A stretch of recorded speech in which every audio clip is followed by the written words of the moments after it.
Tommy Robinson exposes a very suspicious verse in the Quran. You don't want to miss this video. I'm the other Barak, coming to you live and direct here from the Holy Land in Israel. Let's get into the... Can I touch it? Yeah, of course you can. Sure, yeah? Why couldn't you touch it? Because I'm not clean. I see. If you can look at verse 65. So this, as for such of your women as despair of menstruation, if you're in doubt, their period of waiting shall be 3 months, along with those who have it not.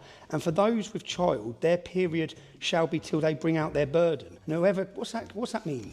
Me, I don't know. Like I said, I've only been That talks about divorcing prepubescent children. doing my research myself. I don't want to put you doing it. Okay, so if you're new, I'm not here to.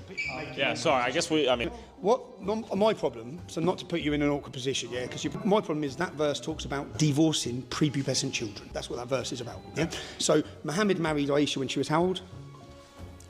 That we do not know fully yet. We know from Sahih Bukhari and Sahih Muslim, the two of the leading world hadiths. So how old was Muhammad then when he married Aisha? How old was Aisha? Aisha was probably about between 9 and 11, I would say. No, she was 6. So Sahih Bukhari and Sahih Muslim are two of the most recognised. The problem is, it's great if you think she was older. That's still a bit strange at 9, 11. But it's great if you think she was a lot older. But the problem is Sahih Bukhari, which means authentic. There's 5 leading authentic hadiths, and they state that she was 6 years old, and he raped her when she was 9. They'll say marriage. Yeah. Got it. Would you date an 11-year-old? No, obviously not. So do you believe Muhammad was perfect? Yeah. But Muhammad, you just said married an 11-year-old. So I decided to go into ChatGPT and ask, what is the story of Muhammad marrying a little girl named Aisha? Let's take a look. Aisha was the daughter of Abu Bakr, one of Prophet Muhammad's closest companions, and later in the first caliph of Islam. Classical Islamic sources, especially the Hadith collection of Al-Bukhari, what Tommy Robinson was talking about, record that Aisha was married by contract to Muhammad when she was young. The most cited reports say she was 6 and 9. 6 and 9. 6 and 9. I was 6 years old when I was in Israel. And this is where obviously people are going to say, oh yeah, you can't take it literally. We don't take the text literally. It's up for interpretation. And then when Jews want to talk about the Torah, Moses splitting the sea, Exodus out of Egypt, that we have historical ties. No. It's just text. It's up for interpretation. So apparently verses in the Quran don't need to be taken seriously, right? But then when we have actual historical evidence of ancient Israelite tribes living in Israel, that's not valid. It's not valid. Hebrew's not valid. Coins aren't valid. Rich history isn't valid. Finding kingdoms isn't valid. David's tomb isn't, like, none of those things are valid. And when you try to find out one thing to point out that's wrong, because also when you see the activity of how women are treated in Islam, like, by the way, I have friends that are Muslim, and they have talked about leaving the religion, formerly Muslim, should I say, leaving the religion, especially on the basis of how women are treated, because they want to have wives, and they don't want their wives to live under any Muslim law that requires them to act a certain way, to dress a certain way, to have restrictions on work, restrictions on travel, restrictions on freedom. This is real stuff. And even just looking at the points of the scholarly discussion, so the traditional Sunni views that it relies on the hadith, in the Sahih al-Bukhari and the Sahih Muslim stated 6 and 9. Like Tommy Robinson was talking about. Alternative historical analysis. Some Muslim scholars and modern historians gave Aisha was likely older, possibly mid to late teens. And even if it was mid to late teens, like, how can you claim your prophet to be perfect and then condemn the idea of marrying a 6-year-old or even a girl in her late teens? It's actually insane.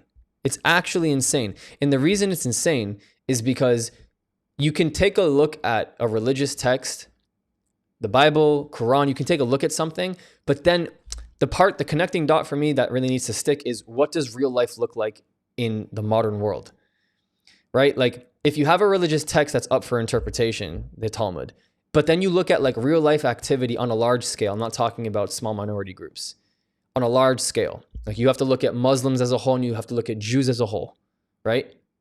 15 million Jews, how many of them are radical? How many of them are screaming, kill all Palestinians? How many of them are committing terrorist attacks? How many, right?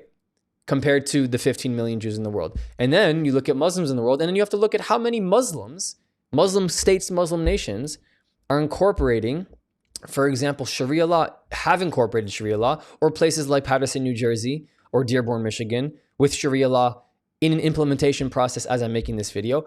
How many of them are looking to treat women, for example, with all of these restrictions on life? What is it like being a woman in Iran? What is it like being a woman in Yemen? What is it like being a woman in Iraq? What is it like being a woman in Lebanon, in Syria, in Gaza?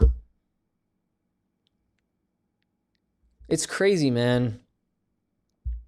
You know, a lot of the women, by the way, who have left the religion, they talk about what life is like for most of the women back at home who are not allowed to talk about what it's like for them, but really underneath, the hijab underneath, they don't feel that they're doing what they really want to be doing. Some of them do. Some of them are married to the jihadist ideology, and you can even see that with some of the footage of mothers who were praising their children who killed X amount of Jews on October 7th or have killed X amount of Jews in the past. That's different. But still, many of them support that behavior, which is insane. So Tommy is obviously always on the scene, always on the news, and always out and about talking about, because he has just a really, really deep understanding of the Quran itself. And he's trying to expose not just the text itself, because the text is obviously up for interpretation between me and you, boy or girl, man or woman, black or white, doesn't matter. It's about what does real life look like today. And real life looks like in the UK, where he's from, in his home country, his hometown, his home territory is being conquered by a lot of people who swear by this text. So no wonder he has something to condemn. No wonder the citizens of Dearborn, Michigan have something to condemn. No wonder the citizens of Paterson, New Jersey have something to condemn. No wonder.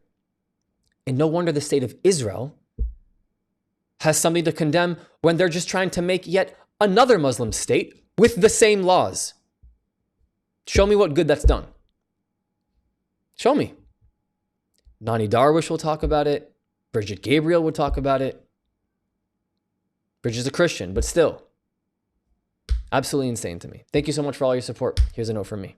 Here are 4 ways you can help us grow if you believe in our mission. On Buy Me a Coffee and PayPal, you can directly contribute to helping this message grow and reach more people across the world. If you want to join the inner circle, join our Patreon with different tiers, and of course, our Discord community, which is free with people from all across the world.